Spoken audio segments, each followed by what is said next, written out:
Então, irmãos e irmãs, mais uma vez, bem-vindos, bem-vindas a esta Santa Missa, segundo domingo da Páscoa, domingo da Ressurreição,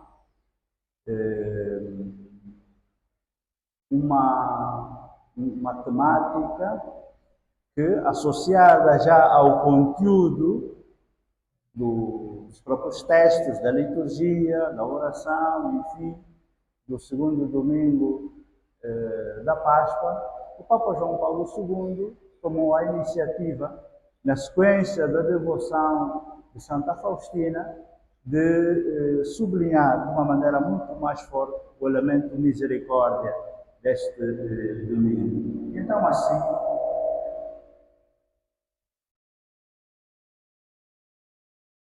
assim, com muita razão, vamos dizer mesmo, com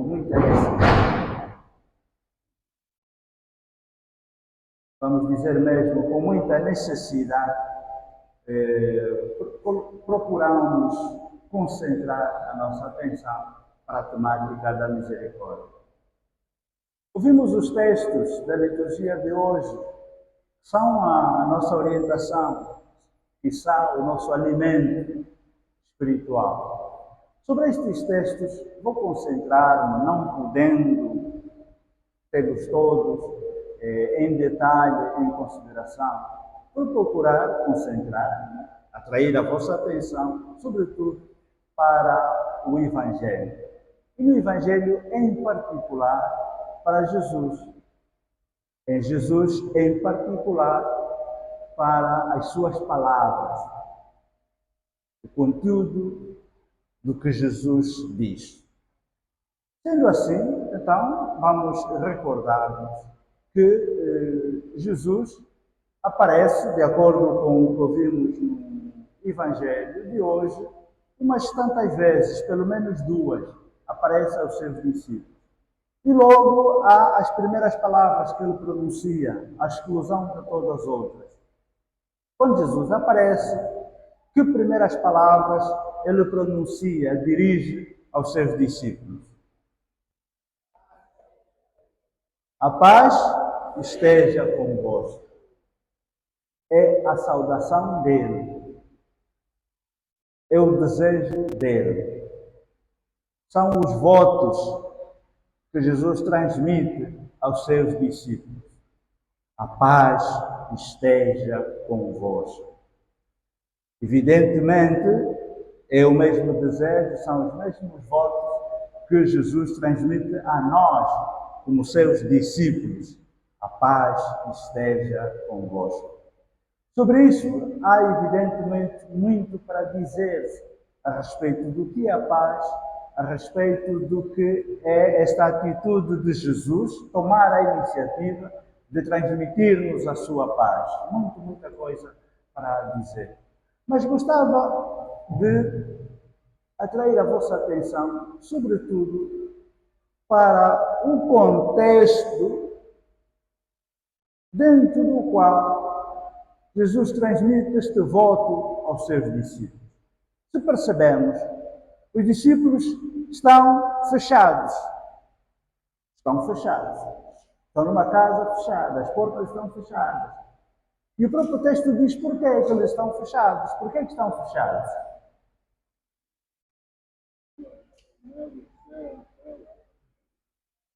Porque tinham medo. Eles fecharam-se naquela casa porque estavam com medo. Estavam atrapalhados, estavam ansiosos, sentiam-se inseguros. E não era apenas uma questão de segurança física. Era uma insegurança muito mais profunda, existencial. Era um medo existencial. Terror, pavor mesmo.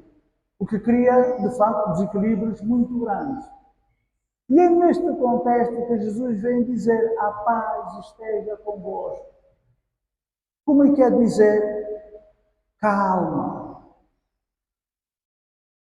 Coração tranquilo. Respirem fundo. Calma. não estejais atrapalhados assim. E quem diz isso é Jesus, que passou por uma experiência semelhante. Devem estar lembrados que também, de acordo com o Evangelho de São João, depois da última ceia, Jesus vai para o Monte das Oliveiras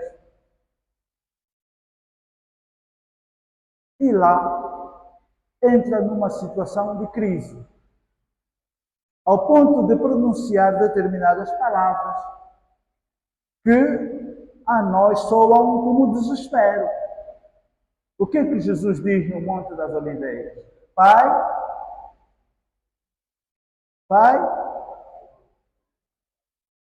se é possível, afasta de mim este cálice. Se é possível, afasta de mim este cálice. E diz o texto que Jesus chorou. E que tipo de lágrimas deitou? Lágrimas de sangue. Estava mesmo angustiado. Portanto, ele, ao dizer aos seus discípulos aquilo que ele disse, a paz esteja convosco, sabia do que estava a dizer, porque ele próprio tinha passado por experiência semelhante, de tremenda angústia, tremendo pavor. Mas como sabemos, naquela angústia, naquele pavor, como é que ele reagiu? Quais foram as suas palavras a seguir? Não seja feita a minha mas a tua vontade. O que revelou uma grande confiança de Jesus em Deus. Pôs as coisas na mão de Deus. Apesar da angústia, ele confiou que o seu destino, a sua vida, estava nas mãos de Deus. Acontecesse o que acontecesse, estava tranquilo. Estava tranquilo. Porque a sua vida estava nas mãos de Deus. Esta mesma tranquilidade que ele procura transmitir aos discípulos. Aliás, a este respeito, é importante nós nos lembrarmos do seguinte. E aqui vamos dizer com muita calma. E os papais tenham cuidado em relação a este tipo de conversa com os seus filhinhos. Mas sucede que todos nós vamos ter com os anjos, pois não? Todos nós, um dia, dizemos às nossas criancinhas, e convém que assim seja, dizermos desta maneira, e dizermos a nós mesmos desta maneira. Um dia, todos nós, havemos de ir ter com os anjos. Todos nós, havemos de ir ter com os anjos. Isto é claro, é inegável. E, portanto, por mais medo ou por menos medo que tenhamos, não há alternativa. Haveremos de ir ter com os anjos. E porque haveremos de ir ter com os anjos, apesar da angústia, apesar do medo, não há nada a fazer. Portanto, mais vale uma certa calma, mais vale uma certa sensatez. Então é isto que Jesus procura passar, dizer aos seus discípulos: calma, estou convosco. Aconteça o que acontecer, a vossa vida não estará perdida. Não estáis desgraçados. Tenha calma. Hoje fala-se muito da chamada inteligência emocional. Saber ser inteligente emocionalmente. Saber gerir as nossas emoções. E nós sabemos, por experiência própria, quão ferozes, quão agressivas, muitas vezes são as nossas emoções. É ver a menina apaixonada, o que faz? É ver o menino, o rapaz apaixonado, também o que faz? É ver a pessoa amedrontada, também o que faz? Perde a cabeça, perde o juízo, tem dificuldades em controlar-se. Aliás, o termo paixão significa justamente isso. Significa emoções muito fortes que abalam a nossa estrutura, abalam o nosso equilíbrio, abalam as nossas emoções.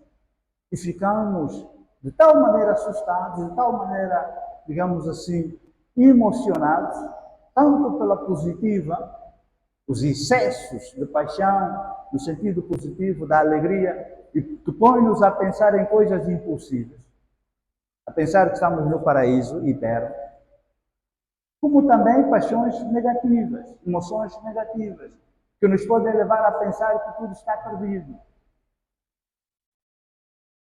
Os discípulos estão fechados com medo, estão aterrorizados.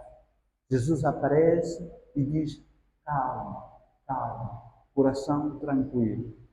Antigamente, hoje também há, mas talvez pouco, nas passagens de níveis dos comboios, havia placas que apresentavam 3 verbos, estas placas, nas passagens dos comboios. Pare, olhe. E outro verbo qual era? Escute. Pare, tanto calmo, olhe, inspecione, escute. É por outras palavras o que Jesus está a dizer. Meu amigo, minha amiga, controle as emoções, controle os entusiasmos, tenha inteligência emocional. Na vida há várias situações em que vais ficar extremamente perturbado por dentro, poderás perder controle, seja perturbação por motivos positivos, seja por motivos negativos. Meu amigo, minha amiga, pare, olhe, escute. Não percas controle da tua vida. A paz esteja convosco. A segunda conversa, a segunda expressão que nós vamos ouvir da boca de Jesus é: tal como o Pai me enviou, também eu vos envio a vós. Tal como o Pai me enviou, também eu vos envio a vós. Jesus disse isto aos seus discípulos, Jesus diz isto a nós. Menino, menina, jovem, papá, mamã, o que é que Jesus quer dizer para ti com isto, com estas suas palavras? Tal como o Pai a mim, Jesus, enviou, também a ti, menino, a ti, jovem, a ti, papá, mamã, eu envio. O que é que Jesus quer dizer? Nós vivemos numa Angola onde, além das carências materiais, problemas econômicos, encontramos, sobretudo, carências humanas. Carências humanas, distúrbios humanos, carência de orientação.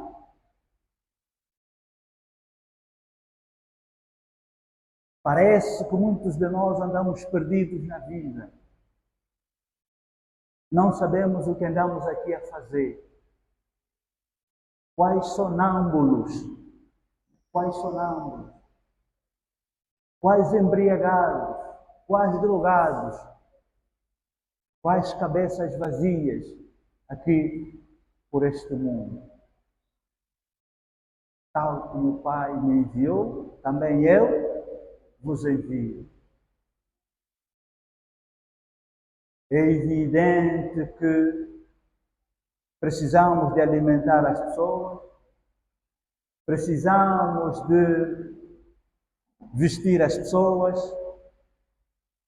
precisamos de curar as pessoas, Precisamos de dar guarida, acolhimento, casa às pessoas. Mas não precisamos só disso. E, sobretudo, talvez precisemos mais do que isso. Lembram-se de que Jesus lá no deserto, no alto das tentações, quando desafiado pelo demônio que lhe pede para transformar as pedras em pão, Jesus estava com fome e diz, olha, se és filho de Deus, diz Satanás, o demônio, transforma estas pedras em pão. Qual foi a resposta de Jesus? Não só de pão vive o homem. O angolano não pode só viver de pão. Não pode só pensar no pão. E então, tal como o Pai me enviou, também eu te envio a ti. Menino, jovem, papá, mamã. O que isto quer dizer? Qual é a minha missão? Ser enviado significa assumir uma missão. Qual é a minha missão? Qual é a minha vocação? Nesta Angola, com as características que tem.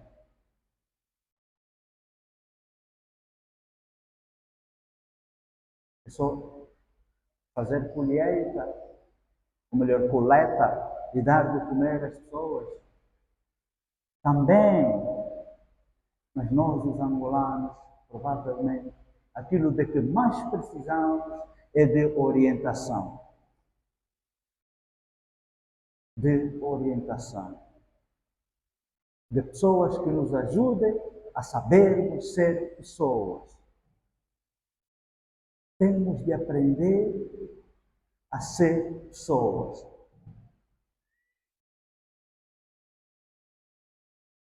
Então, tal como o Pai me enviou, também eu te envio. Meu irmão, minha irmã, este desafio é para ser respondido pessoalmente. E neste quadro, encorajo a pensar que isto não se responde apenas oferecendo coisas materiais, mas também porque nem só do pão vive o homem, ajudando as pessoas a saberem ser pessoas. Depois, Jesus sopra sobre os discípulos e diz: recebei o Espírito Santo. Aqueles a quem perdoardes os pecados, ser-lhes-ão perdoados. Aqueles cujos pecados retiverdes, estes pecados, ser-lhes-ão retidos. Jesus está a instituir o sacramento da penitência, o sacramento da confissão, o sacramento da reconciliação. E aqui gostava de parar um bocadinho a respeito da importância do sacramento da confissão, a respeito da confissão sacramental. E há alguns dizeres, alguns tabus por aí, como por exemplo, vou confessar ao meu padre que também é outro pecador. O padre também é outro pecador. Papa Francisco, de quem estamos a chorar, a certa altura, quando questionado, diz, olha, também eu sou um pobre pecador, e é verdade. Quem não tem pecado, que atire a primeira pedra. E quem de nós vai atirar a primeira pedra? Ninguém. Todos nós somos pecadores. O padre também é pecador. Por isso é que o padre, instrumento de Deus na confissão sacramental, ele próprio, antes de mais, vai confessar-se. Por isso é que o Papa também vai confessar-se. A confissão é um sacramento destinado a todos nós, porque todos nós somos pecadores. E neste contexto gostava imenso de convidar, encorajar toda a gente, em particular os jovens. Por quê? Nós constatamos muito jovem, muito rapaz, muita rapariga, muitas vezes com um sofrimento interno muito grande. Anda por aí, mas com o coração ferido, com a alma ferida, com o espírito ferido. Constatamos muito jovem, muito adolescente, que anda por aí perdido, desencaminhado, que não tem muitas vezes quem ele confia, quem ela confia, justamente para derramar a tristeza, a angústia, derramar o seu pecado. Porque tem vergonha, porque tem medo, porque não confia. E na sua confusão, na sua desorientação, vai se arrastando na vida. O padre, como padre, não é psicólogo. E não pode, não deve substituir o psicólogo. O psicólogo não é padre. E não pode pôr-se no lugar do padre. Na confissão, o padre não vai fazer de psicólogo. Embora possa apresentar conteúdos assimiláveis àqueles que o psicólogo eventualmente possa dizer, mas o foco do padre é transmitir para o penitente, para o confessante, é transmitir as palavras de Jesus Cristo. É ser o ouvido de Jesus Cristo. É transmitir o consolo de Jesus Cristo. É passar a orientação de Jesus Cristo.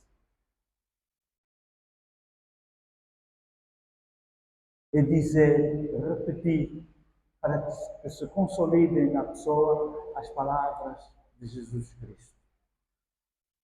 E como dizia há pouco tempo, mesmo com muita dor, que nós vemos muito adolescente, muito jovem, muito homem casado, muita mulher casada, perdida, confusa. E de longe a gente vê e diz, aí alguma coisa está a fazer falta. Se a lógica da confissão entrasse na cabeça desta pessoa, se esta cabeça aceitasse a lógica da confissão, provavelmente estaria diferente.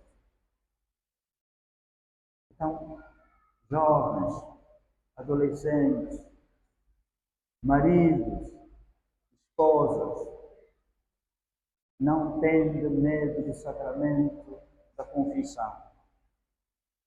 É o sacramento da paz. É o sacramento do banho. É o sacramento da purificação. É o sacramento da reconciliação verdadeira. Porque é reconciliação com Deus. O Padre não é, senão mais, um pobre pecador que está ali, pura e simplesmente, a fazer a mediação entre Deus e um outro pecador, como ele mesmo. Encorajo muito mesmo ao sacramento da confissão. A confissão sacramental. Instituída por Deus, confissão sacramental, como vemos, instituída por Jesus Cristo, serve de uma grande ajuda. Finalmente, há o diálogo entre Jesus e Tomé, como ouvimos no Evangelho. Vou procurar ser breve. E Tomé, olha as minhas mãos, olha o meu lado. Mete o teu dedo nas minhas mãos. Mete a tua mão no meu lado. Tomé, não sejas incrédulo, mas não sejas incrédulo, mas crente. A resposta de Tomé qual foi? Qual foi a resposta de Tomé? Meu Senhor e meu Deus, porque me viste acreditaste. Felizes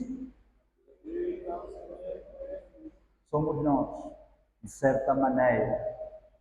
Felizes que acreditam sem terem visto. Há muito para dizer a respeito disso. Mas vou centrar-me sobretudo num ponto. Se vimos, Jesus repreende Tomé, como que repreende Tomé, mas não expulsa Tomé. Jesus repreende a incredulidade, a hesitação, a falta de fé de Tomé, mas não expulsa Tomé do grupo dos seus discípulos. Tomé, embora não acreditasse naquilo que os outros disseram, que foi, Jesus esteve aqui na tua ausência, embora não acreditasse nisso, o próprio Tomé não se afastou dos seus amigos, dos seus colegas discípulos. Tomé manteve-se com ele. Deus não nos expulsa devido às nossas dúvidas. A fé também inclui dúvidas. A fé também inclui hesitação. Porque o mesmo Deus que deu a nós o dom da fé é o mesmo que deu a nós a inteligência. E a inteligência serve para pensar. E pensar inclui ter dúvidas. Inclui fazer perguntas. Portanto, é natural. E no nosso caso em Angola, provavelmente devemos fazer mais perguntas do que as que estamos a fazer. É olhar tanta superstição que anda por aí. É olharmos a tanta charlatanice que anda por aí. É prestarmos atenção a tanta coisa falsa, manipuladora, que se diz a respeito de Deus. Quanto não se invoca o nome de Deus em vão. Deus deu-nos a possibilidade de duvidarmos a respeito dele, justamente para que a nossa fé não seja algo fútil, algo vazio. O mesmo Deus que nos deu fé, também deu-nos inteligência, justamente para pensar, para duvidar, de tal maneira que a nossa fé possa progressivamente ser mais esclarecida, menos ignorante, menos baseada na superstição, quizá no medo, na manipulação, como vemos por aí.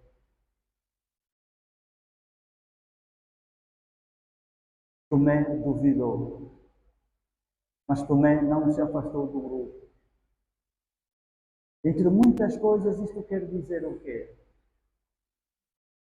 Irmos à busca das respostas nos lugares certos. Quando temos uma dúvida, procuramos esclarecer. Procuramos resposta para esta dúvida. Onde vamos encontrar a resposta para esta dúvida? Em todo lado, não haja dúvida. Mas que não seja menos no lugar certo. Menos em relação às pessoas certas. É legítimo ter dúvidas. Por isso é importante irmos à busca das respostas nos lugares certos. Com as pessoas mais certas. Irmos à busca do conteúdo mais certo, mais adequado. Tomé não se afastou do grupo, manteve-se no grupo e recebeu a resposta mais certa, mais adequada. Jesus não o expulsou. De tal maneira ficou satisfeito Tomé, que teve aquela exclamação, aquela profissão de fé. meu Senhor e meu Senhor e meu Deus. Uma exclamação muito profunda, uma proclamação de fé muito verdadeira, muito sentida. Encontrou resposta para a sua interrogação, para a sua dúvida. Santo Agostinho, a respeito de Tomé, fala da bendita dúvida. Santo Agostinho diz isso. Bendita dúvida, feliz dúvida, querida dúvida de Tomé, que nos permitiu ver as mãos furadas de Jesus e também o seu lado. Agostinho vai ao extremo de dizer: se Tomé não tivesse duvidado, nós não teríamos tido oportunidade justamente de ver as mãos furadas de Jesus, mais uma vez, e o seu lado também furado. Foi graças à dúvida de Tomé que podemos ver, pelo menos mais uma vez, as feridas de Jesus. Então, que Tomé também, na sua dúvida, nas suas atitudes, sobretudo a busca de conteúdo, de resposta nos lugares certos, que esta atitude de Tomé também nos ajude, também nos inspire. Sei que vou longo, peço desculpas por estar-vos a amassar demasiadamente, mas o meu convite é a que nos concentremos no conjunto do que estes textos nos oferecem, nos concentremos nas palavras de Jesus e tiremos o maior proveito dessas palavras. Que assim seja.